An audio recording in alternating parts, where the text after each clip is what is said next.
Добрый вечер, дорогие друзья. Сегодня 21 марта, понедельник, на часах в Якутске 19:09. А это значит, что вы смотрите в прямом эфире информационно-аналитическую авторскую программу «Арена событий», программу для тех, кто хочет знать события в лицо. В студии Владимир Сенюшкин. Как всегда, мы рады в прямом эфире принимать ваши звонки по телефону 35 33 10. Его вы видите на своих экранах. Сегодня у нас в гостях заместитель министра культуры и духовного развития Республики Саха-Якутия Владислав Валерьевич Левочкин. Владислав Валерьевич, большое спасибо, что нашли время приехать к нам. Добрый вечер. Давайте начнем нашу беседу с года кино. Год кино объявлен в Российской Федерации. Это касается и Республики Саха-Якутия, безусловно. Каково состояние умов и дел в индустрии? Ну, на сегодняшний день у нас сложившаяся киноиндустрия в республике. Ежегодно наши кинопроизводители выпускают порядка 10-12 фильмов полнометражных, которые с успехом прокатываются в наших кинотеатрах, собирают определенную кассу. И это достаточно такой интенсивный, интересный творческий процесс. И жанры кинофильмов, и скажем, их содержание, оно постоянно обновляется. Постоянно обновляется также качество фильмов. Ну, жанры все, кто ходит прежними. Нет, дело в том, что жанровое разнообразие тоже оно не всегда включало все свое многообразие. У нас именно в нашем якутском кино у нас были специфические какие-то интересы по определенным жанрам, но постепенно с каждым годом те, кто постоянно ходит в кинотеатры, могут заметить, что это все ширится становится интересней. Поэтому в этом году, в год кино, мы предлагали сконцентрировать наше внимание на развитии кинопрокатной сети. То есть тем, чтобы кино в максимально комфортных условиях могло дойти до зрителя. Зрителя, который находится в нашей большой республике, в разных отдаленных населенных пунктах, во многих районах, центрах отсутствуют кинотеатры. Мы хотели бы сконцентрировать свое внимание на том, чтобы кинопрокатная сеть, она расширила свои возможности и смогла донести это киноразнообразие, которое у нас на сегодняшний момент имеется в республике, до зрителя. Где-то я слышал такое выражение, что город вообще может только тогда называться городом, если там есть кинотеатр. Да, это справедливое такое замечание, поскольку кино — это очень востребованный жанр, очень интересный, и он на самом деле является одним из условий удовлетворенности человека в целом жизнью. Потому что если человек приобщается к мировому кинопроцессу, если у человека есть возможность смотреть новинки, если он может обеспечивать свой досуг качественным просмотром качественного кино, то это большое значение имеет для него. Возвращаясь к жанрам, все-таки республика сконцентрирована в большей степени в год кино. Точнее так, республика будет сконцентрирована, потому что в данном случае государство, наверное, в большей степени является заказчиком лент. На каких фильмах? Так совпало, что как раз-таки в прошлом году у нас начались два крупных кинопроцесса, киносъемочных проекта. Национальный фильм «Тыгын-Дархан» по произведению Далана, и также это уже федеральный проект «Созвездие Марии», условное название, по спектаклю Андрея Исаевича Борисова по пьесе Федорова Владимира Николаевича. Эти два кинопроцесса, они начались до того, как был объявлен год кино, так совпало. Они начались с прошлого года. Это действительно те проекты, которые могут вывести кино на дальнейший этап развития, поскольку именно через эти проекты предполагается и оснащение нашей национальной компании «Саха-фильм», которая сможет поменять оборудование на более качественное, более совершенное, поскольку «Саха-фильм» является базой для всех кинокомпаний, которые снимают частные фильмы, они все равно приходят монтироваться на Саха-фильм и арендовать, наверное. Да, да? Они, не то чтобы арендуют, это в основном это совместное кинопроизводство, поскольку есть взаимовыгодные какие-то условия, и такие условия находятся, поскольку Саха-фильм он должен поддерживать наших региональных национальных кинематографистов, и только крупная компания может себе позволить оборудование сложное, монтажное, допустим, или по производству титров и много специфических записывания звука и так далее. «Созвездие Марии» проект, насколько я понимаю, длится уже Ну, так достаточно продолжительное время. Ну, первый съемочный день был в первый день Якутского международного кинофестиваля в прошлом году, 1 сентября. Да. Это был первый съемочный день. Мгм. Ну, кино вообще процесс такой длительный, и кино вообще живет длительным циклом. Создание фильма занимает явно не 1 год. Скажите, пожалуйста, на кинопроизводстве как сказывается экономическая нестабильная ситуация, валютные скачки вот эти вот? Труднее ли будет в этом году, чем в прежние годы? Ну, нам бы хотелось, чтобы мы, конечно, преодолели эти сложности. И, ну, мы понимаем, что трудности будут. Мы должны предпринимать какие-то усилия. Конечно, время покажет, но до сегодняшнего момента, до прошлого года, в принципе, наше кинопроизводство, оно получало необходимые ресурсы, и всегда кинопроизводители наши искали свободные средства от спонсоров, от каких-то вот личных пожертвований, вкладывали даже какие-то личные, ну, скажем, возможности. Поэтому, ну, мы надеемся, что кризис мы переживем, и в целом вот наша отрасль культуры и отрасль кино, она продолжит развиваться в том же темпе, в каком до, скажем, вот появления уже кризисных явлений в нашей республике. А помимо государства как заказчика, находятся деньги на кино от частных спонсоров, инвесторов? Находится. Находится. Да.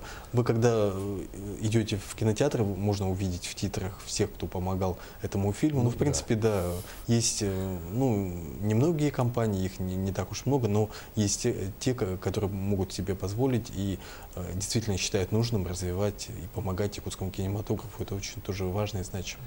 Но вот сейчас в кино вкладываться может, по-моему, только очень уверенный в себе человек. Или не в себе, а вот в данном кинопроекте.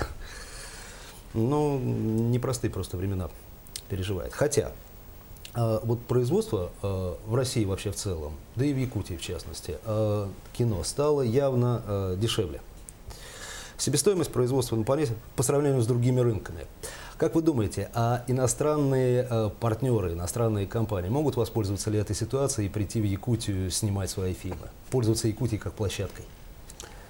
Ну, хотелось бы, чтобы так было. Мы надеемся, что будут... Ну, для этого необходимо, конечно, создать условия для, ну, вот, скажем, иностранных компаний, каких-то Сейчас об условиях поговорим. компаний. У нас есть звонок от зрителя. Давайте его примем и продолжим нашу беседу. Будьте добры, представьтесь, пожалуйста, из какого вы города и задавайте свой вопрос гостю.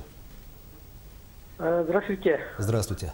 Меня зовут Николай, я с города Якутска. Очень приятно. У меня вопрос к Владиславу Валерьевичу. Вот раньше, в советские времена, вот в каждом районе были свои кинотеатры. Распространена сеть кинофикации была, киносета. А вот после Советского Союза это все приостановилось. Вот вообще, вот я думаю, может быть, возродить эту систему кинофикации республики, сеть киносети. Как он думает? Как вы думаете, Владислав Валерьевич? Спасибо за вопрос. Да, спасибо за вопрос. Действительно, вот это все понимают, эту необходимость. Вот как раз-таки в эти числа, в эти даты проводится конкурс для муниципальных образований, федеральный конкурс на как раз-таки поставку кинооборудования в муниципальное образование. Мы работаем с отдельными муниципальными образованиями с тем, чтобы они участвовали в этом конкурсе. И у нас есть определенные наработки с фондом кино, с Министерством культуры Российской Федерации о том, чтобы нам была, ну, в особом режиме предоставлена помощь, да, и мы надеемся, что муниципальное образование, они, ну, смогут, скажем, рассчитать свои возможности, поскольку это, конечно, должно как бы строиться на паритетных условиях. Мы предлагали такую схему, такой, скажем, алгоритм, что муниципалитет организовывает помещение и условия оплачивает коммунальные для кинопрокатчика, то есть частного лица. Туда, в это помещение заходит кинопрокатчик, мы предоставляем ему централизованное оборудование. Через нас или через вот Министерство культуры, с тем, чтобы это была действительно сеть, оборудование, оно должно быть однотипным. Оно должно снабжаться фильмокопиями по определенной сети, то есть чтобы все одновременно имели возможность получить эти фильмы. Поэтому мы хотели бы вот снабдить такими киноустановками, вот наши муниципалитеты, с тем, чтобы следить потом за их использованием, насколько они эффективно используются, поскольку там есть определенные требования по отчетности, по сдаче отчетности финансовой, по билетам, по продаже билетов. На самом деле это очень такое сложное, очень такое кропотливое дело, и многие у нас по районам есть такие примеры, что начинали работу, потом ее забрасывали, поскольку требует больших таких человеческих как бы ресурсов. Да. Конечно, конечно. Владислав, у нас есть еще один звонок, давайте примем его. Будьте добры, представьтесь, из какого вы города, и ваш вопрос гостю. Хорошо. Здравствуйте. Здравствуйте. Намский ВУЗ Александр. Я хочу сказать, что вот у нас единственный сельский район, где был сохранен кинотеатр, да? Но кроме того, мы создали студию кинохроники. Не только игровое кино будет показываться в год, российское кино, но у нас много материалов документальных. Почему мы не организуем показ этих материалов перед тем, как вот проводится просмотр игрового кино? Вот такой у меня вопрос. Спасибо за вопрос. Очень хороший вопрос, на самом деле, касающийся документального. Да, у нас часто поступало предложение именно в рамках кинофестиваля по показам документального кино. Это другой жанр, и необходимо разрабатывать другую программу. Но, в принципе, если это как бы касалось именно фестивальной программы, да, давайте работать в этом направлении и предложим нашей дирекции с тем, чтобы она предусмотрела именно программу документального кино. Что касается показов, мы с радостью, конечно, готовы принять предложение муниципалитетов. У нас есть, в принципе, условия, пусть небольшие залы у наших государственных республиканских учреждений, некоммерческие залы, где мы могли бы, скажем, какие-то камерные такие показы устраивать. В течение года, год посвящен именно российскому кинематографу, мы с удовольствием включим такие предложения. Поэтому в наш профильный отдел поступайте с предложениями, передавайте, оставляйте свои контакты, мы с вами свяжемся и будем работать. Это здорово. А вот такой вопрос. Вы лично, вот на своем опыте, вы чувствуете, что возрождается интерес к документальному кино? Его не было когда, он упал в какое-то время. Он был практически там, на нуле не скажу, но низким. А сейчас? Документальное кино, это, наверное, больше оно сейчас телевизионное все-таки кино, да? Оно, в том числе, конечно. Каким образом оно может Это только способ доставки, это способ доставки этого кино до зрителя. И интерес, скажем, проката телевизионного кино, он должен исходить из транслирующих компаний, да, которые, наверное, должны выкупать вот эти вот фильмы, поскольку единственный способ доставки этого кино до зрителя именно через телеканал. Телевидение, конечно. Они не могут дойти через кинотеатры. Кинотеатры прокатывают только художественные фильмы. Поэтому, обычно так бывает в развитых системах, да, что существуют телекомпании, телестудии, которые снимают специальное документальное кино, которое у них потом выкупают транслирующие компании. Но у нас, конечно, с этим всегда сложности. Я знаю, что и у национальной вещательной компании всегда есть сложности по, скажем, выкупу вот этих вот продукции. Я-то спрашивал исключительно за интерес, да? По интересу. Повышается он, как вы чувствуете? На мой взгляд, повышается, кстати говоря, интерес к документальным фильмам. Наверное, да. Мы больше работаем с художественным кино, да, и следим за изменениями в этом, скажем, процессе. Давайте завершим наш год кино в этой студии на сегодня и перейдем к другим просто темам, вопросам. На днях завершились Дни Министерства культуры в Усть-Алданском УЛУСе. Как прошли эти дни? Они прошли очень успешно, очень много было мероприятий, которые касались, конечно, не только выступлений наших коллективов, но также были рабочие процессы обсуждены в рамках выездной коллегии Министерства культуры. И также были методическая работа с нашими коллегами из УЛУСов, из улусных учреждений культуры, из муниципальных учреждений культуры. Поэтому я думаю, что эти дни, как и по опыту прошлого года, да, они оставят большой след и будут работать на перспективу, на развитие, дальнейшее развитие. Усть-Алданский район — это мой родной район, он является очень развитым именно ну, вот в культурном плане, и есть такой опыт, который на самом деле мог бы служить примером для многих других районов. Вообще вот наши республиканские коллективы ведут активную гастрольную деятельность с 2014 года, когда был объявлен год культуры, и мы всегда, вот, когда выезжаем на отчеты правительства, всегда встречаем такие положительные отклики, когда нам приходят люди просто с какими-то вот, с какой-то благодарностью за то, что вот приехали республиканские коллективы, смогли показать высокие достижения, которые мы привыкли показывать где-то за пределами республики, только на площадках Якутска, а здесь, вот, оставаясь у себя вот в районе, они смогли насладиться вот выступлениями там симфонического оркестра, да, там оперных артистов, и причем чаще всего просят выступать именно с какими-то вот